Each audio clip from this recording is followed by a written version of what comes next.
Magandang araw mga ka-e-bike. Ako po ulit si Mike ng Easy E-Bike para sa isang panibagong project para sa araw na ito. Ibabahagi ko sa inyo kung paano ko na-install ang aking mini driving lights o mas kilala sa tawag na NDL.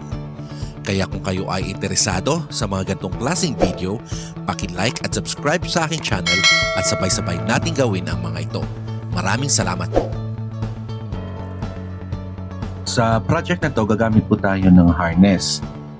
Dito ko po nabili yung aking harness dito po sa Venus Motorcycle Center sa Shopee. Ang kagandahan po dito sa ating harness kasi meron na po siya kasama relay, meron din po siya kasamang socket ng relay, meron po siyang fuse at saka yung fuse holder, at makapal na rin po yung kanyang wires. At yung mga connectors niya po, ready na rin salpak na lang. Ito kasi ay para sa horn, pero pinagtatanggal ko lang yung hindi ko kailangan. Bumili po kasi ako ng dalawang harness para doon sa pagkabit ko ng busina, yung dual horn. Kaya ito, sinama ko na lang din para sa NTL. So baka sabihin ng iba, ay nako mahirap kasi may relay. Hindi po kami marunong sa relay. Madali lang po. Ito po yung relay na kasama doon sa harness. Madali lang po yung paggamit ng relay at ituturo ko rin po sa inyo. Isipin nyo na lang na yung relay po ay dalawang switch. Ito po yung 8586, yung primary niya. Yan yung kailangan mong lagyan ng switch. At yung 3087, yan yung secondary niya.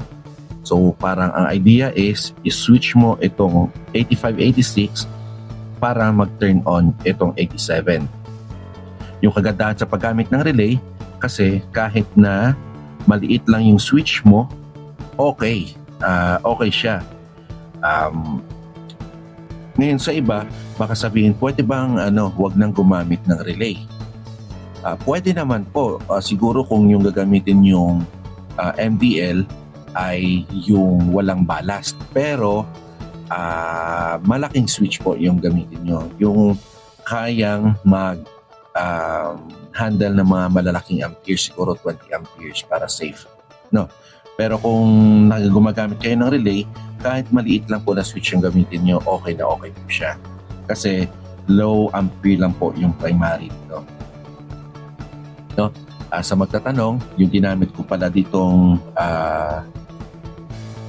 MDL ay ito. Matagal ko na po siyang nabili. Ito ko po siya nabili sa Magic Motor. Baka maghanap din sa ibang shop, baka available din po siya. Ang maganda lang dito, wala po itong ballast, no? Ngayon, hindi ko alam kung alin yung mas maliwanag, yung may ballast o wala. Pero so far, kahit ito yung binili kong walang ballast, malakas po siya, di hamak na mas malakas po siya kumpara sa ating stock na headlights. Yung gagawin na natin dito ay, kung nakikita nyo po, ito yung mga bulb niya. Meron po yan 3 wires. Yung isa dyan, negative. So malamang yung kulay black, yan yung negative.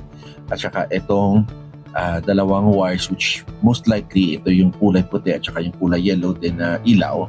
No, yung gagawin nyo lang ay pagsasamahin nyo lang po ito, dalawa. At makikita nyo po yan dito sa ating drawing. Yan. Pagsasamahin nyo lang po yung 2 yellow, yung 2 bombilya, yung 2, dito kasi sa drawing ko ay kulay red, at saka yung kulay black, pagsamahin nyo lang. So yung lahat ng black na negative, most likely negative po siya, ikakabit nyo lang siya diretso dito sa battery na negative. Ngayon yung ating supply dito ay galing po yan sa ating converter. Kasi yung output ng ating converter ay 12 volts. Ang input niya ay 72 dahil 72 po yung ating WSP, pero ang output nun is 12 volts. So yung negative, lagay lang dyan. Yung positive naman ay dito nakalagay sa 30. Ito. And hindi ko alam kung nakikita. So yung 30 is ito yung sa baba.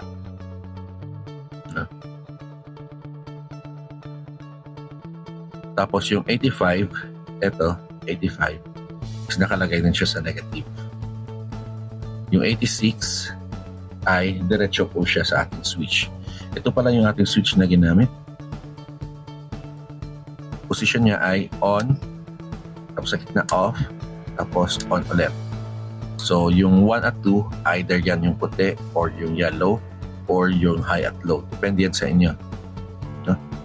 So 6 po yung terminals nito. Ito po ay DPDT or double pole, double throw na switch. Isipin nyo po, dalawang switch po siya. Yan. So dito, balik tayo dito sa ating diagram. So yung 87, ang 87 ang nagbibigay na po ng power dito sa ating MTL. No? So, explain natin. So, ang gagawin lang natin ay i-turn on itong 86 at 85. Yan yung sinasabi ko dito kanina, di ba? Na kailangan lang natin i-turn on itong primary, which is ang 85, 86. Ito ay kinakabit din siya sa ating battery. So, 12 volts din po siya.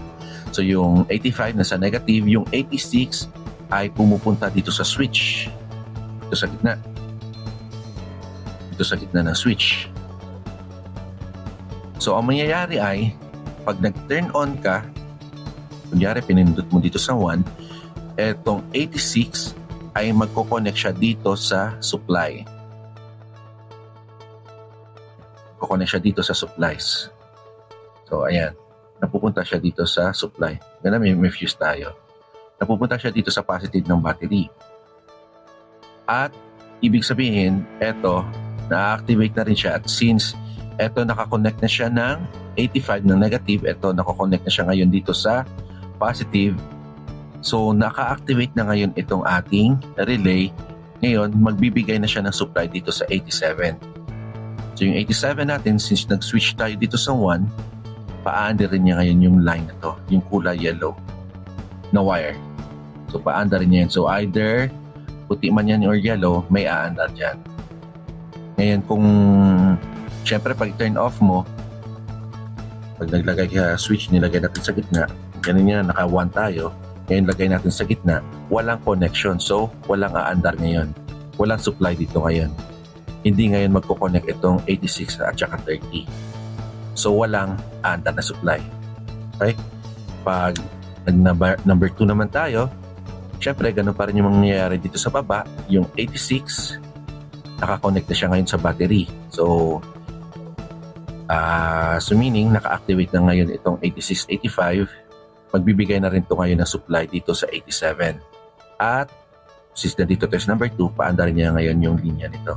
Kaya, ito yung kagandahan ng ating circuit na ito. Kasi, aandar ko lamang yung ating relay kung pinapaandar natin yung ilaw. At pag nakapatay naman yung ilaw, patay na rin yung ating relay. Kasi meron po akong nakitang mga ibang circuit na yung relay ay nakaandar lang. At yung iba naman, merong dalawang relay na ginagamit. Ito, isang relay lang yung ginagamit natin. At umaandar lamang siya pag pinapaandar natin yung ilaw. Pwede natin subukan. Meron po akong battery dito ng aking grill. Kung makita nyo, merong negative positive yan dyan. At subukan natin paandarin yung relay kung anong nangyayari. Dito kabit natin. So nakalagay dito 85. So yung 85 natin sa ating drawing ay negative. So yung 85 lalagay natin yan sa negative. Negative ng battery, ayan. At yung 86 ay kulay white, lalagay natin sa positive. Okay. So tingnan natin yung relay kung aandar siya pag binagyan natin ng supply. Ito 12 volts din naman. Para kita.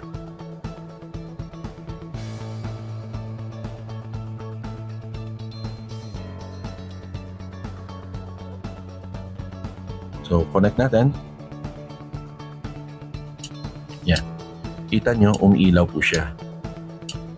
So aandar lamang yung relay pag naka-on yung switch, either dyan sa 1 or 2, andar siya. At pag nilagay natin sa off, patay din siya. So yan yung kagandahan ng circuit na to, ng diagram na to. Yan. At nakikita nyo ito, nagsiswitch siya. Yan yung nagbibigay ng power sa 87. So kung busina man yan, ibig sabihin, pag umilaw yan, aandar yung busina mo.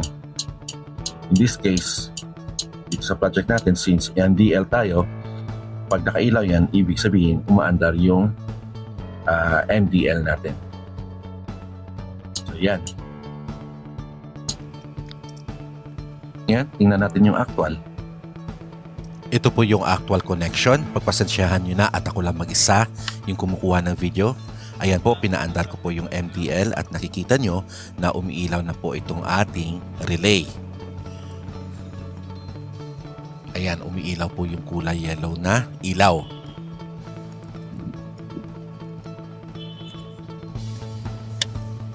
Ayan, pinatay natin at namatay na rin yung relay. Patay rin po yung ilaw natin, yung MDL. At ayun, pinaandar natin ulit. Ayan, nakaandar ulit yung ating relay. At ngayon naman ay umaandar na yung ating kulay puti na MDL. Yun lamang po. Siya nga pala, baka meron magtanong kung bakit hindi tayo nag-connect doon sa may ignition or doon sa may susi. Huwag kayong mag-alala. Kasi pagpatay yung ating WSP, hindi rin po aandar ang ating MDL.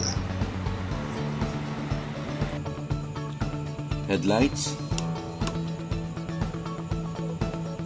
MDL na high. Kulay yellow.